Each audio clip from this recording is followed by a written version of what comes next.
മറ്റു റിപ്പോർട്ടുകൾ നോക്കാം. പുതുവർഷത്തിൽ ഇന്ത്യൻ യശസ് ഉയർത്തി ISRO എക്സ്പോസാറ്റ് വിക്ഷേപണം വിജയകരമായി പൂർത്തിയാക്കി. 60ാം ദൗത്യത്തിലും വിശ്വാസ്യത കാത്ത് PSLV.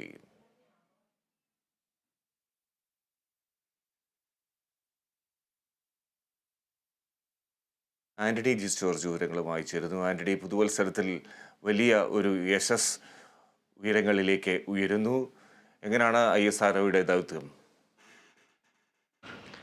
തീർച്ചയായിട്ടും ഫിജി, ഇന്ത്യയെ സംബന്ധിച്ച് ISROയെ സംബന്ധിച്ച് അഭിമാനകരമായ ഒരു ദിവസം കൂടിയാണ് ഇന്ന്. പുതുവർഷത്തിൽ ആദ്യ ഒരു വിക്ഷേപണം ISRO നടത്തിയിരിക്കുന്നു. അത് ഈ തമോഗർത്തങ്ങളെയും അതുപോലെ തന്നെ ന്യൂട്രോൺ നക്ഷത്രങ്ങളെയും ഒക്കെ കുറിച്ച് പഠിക്കാനുള്ള ഒരു എക്സ്പോസാറ്റ് എന്ന ഉപഗ്രഹമാണ് ഇപ്പോൾ വിക്ഷേപിച്ചിരിക്കുന്നത്. രാവിലെ 9:30 ശ്രീഹരിക്കോട്ടയിലെ സതീഷ് ധവാൻ സ്പേസ് സെന്ററിൽ നിന്നാണ് ഉപഗ്രഹം വിക്ഷേപിച്ചതിനൊപ്പം തന്നെ 10 ചെറു ഉപഗ്രഹങ്ങളും ഉൾപ്പെടുത്തിയിട്ടുണ്ട് എന്നുള്ളതാണ് ഇതിന്റെ ഏറ്റവും വലിയ പ്രത്യേകത.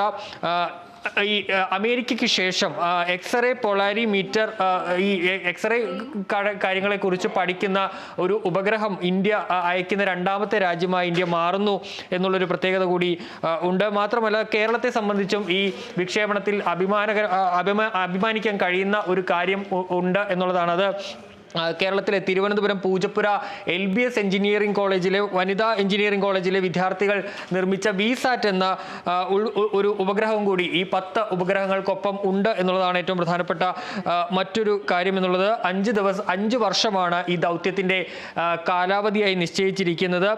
ഈ 5 വർഷത്തിൽ ഈ തമോഗർത്തങ്ങൾ ഉൾപ്പെടെയുള്ള കാര്യങ്ങളുടെ വിശദാംശങ്ങൾ ഈ ഉപഗ്രഹം പഠിക്കും എന്നുള്ളതാണ്. ഏതായാലും മറ്റൊന്നുള്ളത്, ഇന്ത്യയുടെ ഏറ്റവും ശക്തമായ ഒരു വിക്ഷേപണ വാഹനമാണ് PSLV എന്ന് പറയുന്നത്. PSLVയുടെ 60ാം ദൗത്യം എന്നുള്ളതാണ് ഈ വിക്ഷേപണത്തെ ഏറ്റവും പ്രധാനമാക്കുന്ന അല്ലെങ്കിൽ ഏറ്റവും പ്രധാനപ്പെട്ട ഒന്നായി മാറ്റുന്നത് എന്നുള്ളതാണ്. ഏറ്റവും നിർണായകമായ പല ദൗത്യങ്ങൾക്കും PSLV തന്നെയാണ് ISROയ്ക്ക് കരുത്തായത്. ഈ ദൗത്യത്തിലും ISROയ്ക്കൊപ്പം ഈ 60ാം ദൗത്യത്തിലും വിജയകരമായി പൂർത്തിയാക്കാൻ PSLVക്ക് കഴിഞ്ഞു എന്നുള്ളതും ഇന്നത്തെ വിക്ഷേപണത്തിന്റെ പ്രത്യേകത കൂടിയാണ്. ഫിജി.